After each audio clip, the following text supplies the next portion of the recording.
अब दिल्ली आईआईटी में हमने कई कवि सम्मेलन किए। हाँ। तो मुझे ध्यान है एक कवि सम्मेलन में मैं संचालन कर रहा था।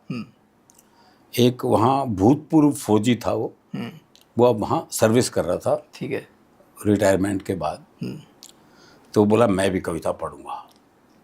तो मैंने कहा ठीक है भाई, फौजी आदमी रहा है। तो मैंने उसे बुलाया माइक पे कि कविता पढ़ने। वो लेफ्ट राइट करता हुआ आया साहब, सावधान की मुद्रा में खड़ा हुआ। जवान कविता शुरू करेगा, शुरू कर, खुद ही बोला उसने। उसके बाद उसने कविता पढ़नी शुरू करी। श्रोता आईआईटी के शार्प श्रोता हैं साहब। हाँ। 2-3 मिनट तो उन्होंने बर्दाश्त किया। ठीक है। फिर 2-3 मिनट पीछे से एक आवाज आई, जवान पीछे मुड़ेगा, पीछे मुड़। पाठकों की कमी की वजह से ही पत्रिकाएं बंद हुई। पहले तो पत्रिकाएं खूब छपा करती थी, अब कहाँ। ये देखो मोबाइल ने ये नुकसान तो किया ही है, किताबों का नुकसान किया, आदमी पढ़ना तो भूल ही गया।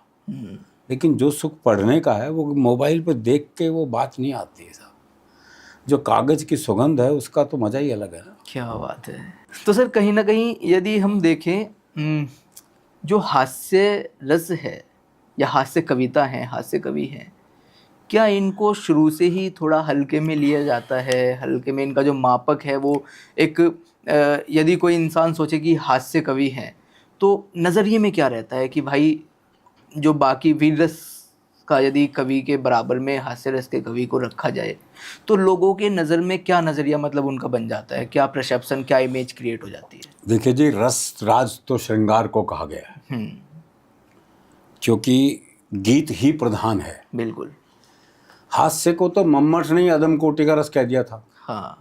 आप देखो हास्य रस का अभाव रहा, आधुनिक काल तक कहाँ हास्य ज़्यादा लिखा गया। ये तो अब समय की ज़रूरत है। उस वक्त समय की वो ज़रूरत थी तो वैसी कविताएं लिखी गई। आज समय की यह ज़रूरत है तो लोग हास्य रस को पसंद करते हैं, क्योंकि तनाव जीवन में इतने हैं। सही बात है। आदमी के पास खुद के इतने तनाव है कि वो दूसरे के भी सुने तो ये तो समस्या होगी ना उसके लिए। तो कम से कम कुछ देर तो तनाव मुक्त हो। तो इसलिए हास्य की अब डॉक्टरों ने भी कह दिया कि हंसना स्वास्थ्य के लिए अच्छा है, तो डॉक्टरों ने भी हमारी मदद करी। वरना हास्य को सीरियसली लेते ही नहीं थे। हाँ, तो सर आज के दौर में हास्य मतलब जैसा आपने बोला कि दुख भरा जीवन लोग जी रहे हैं, भाग दौड़ भरा जीवन है लोगों का, तो कितनी भूमिका अपनी निभा पा रहा है हास्य रस? बिल्कुल, हास्य रस ही जीवित रखे हुए है साहब। वरना इतने तनाव हैं कि आदमी, आप देखो जहाँ हास्य प्रधान रहेगा वहाँ अपराध भी कम होंगे। हास्य खत्म होता जा रहा है, इसीलिए तो ये अपराध बढ़ रहे हैं साहब। ये अपराध यूं ही नहीं बढ़ रहे, ये हास्य का अभाव। पहले लोग चौपाल में बैठ के हंसी ठट्टा करते थे, वो कहाँ रह गया? हाँ। वो सद्भाव कहाँ रह गया? वो नहीं है। तो ये कमी है। पहले कविता में हास्य की आवश्यकता ही नहीं होती थी, क्योंकि लोग आपस में इतने हंसी ठट्टा कर लेते थे, मिल कर रहते थे। अब तो जरा सी बात पे नाराज हो जाते हैं। बिल्कुल। हाँ, भाई के पास में तो बैठने के लिए भाई दूसरा भाई तैयार नहीं है, तो दूसरे के साथ में बैठकर तो मजाक तब करेगा, कैसे करेगा? हाँ सर, आपकी मैं सुनता हूँ तो आप हुए या फिर अन्य कोई भी हास्य रस के बड़े विख्यात कवि हुए, महिलाओं पर बहुत व्यंग होता है। महिलाएं ही क्यों? दरअसल क्या है, व्यंग जो है वो अपने से ज़्यादा सक्षम व्यक्ति पे किया जाता है। तो महिलाएं हमसे अधिक सक्षम हैं, इसलिए किया जाता है उन पे कि वो सुन लेती है। अच्छा, हम निरीह अपने आप को कहेंगे तभी लोग हंसेंगे। हाँ, ये पुरुष प्रधान मानसिकता है ऐसी। हम आप ये कहेंगे कि हम झाड़ू पोछा लगाते हैं, हाँ, तो लोग हंसेगा सामने वाला। हाँ। पत्नी हाथ से झाड़ू पोछा लगा रही है, उनके लिए सामान्य बात है, तो इस पे नहीं हंसेंगे। तो हंसी जो है वो इन्हीं चीज़ों से निकलती है, और क्या। उसमें महिलाएं जो है वो इस मामले में मुख्य भूमिका निभा लेती हैं। अब मैं कहूँ कि मैं घर में, अब कोरोना काल में सबने झाड़ू पोछा लगाया है, बिल्कुल, अपने घरों में। हाँ। लेकिन उसी से तो हास्य पैदा होगा कि हमने लगाया है, ये तभी हमने लगाया है। सबसे पहले पात्र खुद को ही बनाना पड़ेगा, मुख्य बिंदु खुद को ही बनाना पड़ता है। नारी के लिए के विरुद्ध बात नहीं है ये अपने ही विरुद्ध बात है। अच्छा, आपको सर हरियाणा से है, तो क्या इसीलिए हरियाणवी ताऊ ताई मिल जाते हैं बसों में, या ढूंढने के लिए जाना पड़ता है कि नहीं, आप बसों में किसी भी हरियाणा की बस में यात्रा कर लो तो आप कम से कम 10 चुटकुले लेके उतरोगे, क्योंकि इतना हंसी ठट्टा उन बसों में होता है। हाँ। और हमने शुरू में खूब बसों में यात्रा की है भाई। डीटीसी में भी अधिकतर ड्राइवर कंडक्टर हरियाणा के हैं। वो मुझे ध्यान है, ये पीतमपुरा टीवी टावर पे ही बस रुकी तो एक ने पूछा, ठीक है, बोले ये बस करोल बाग जाएगी क्या? हाँ। तो ड्राइवर बोला कोना जावे। कोना जावे।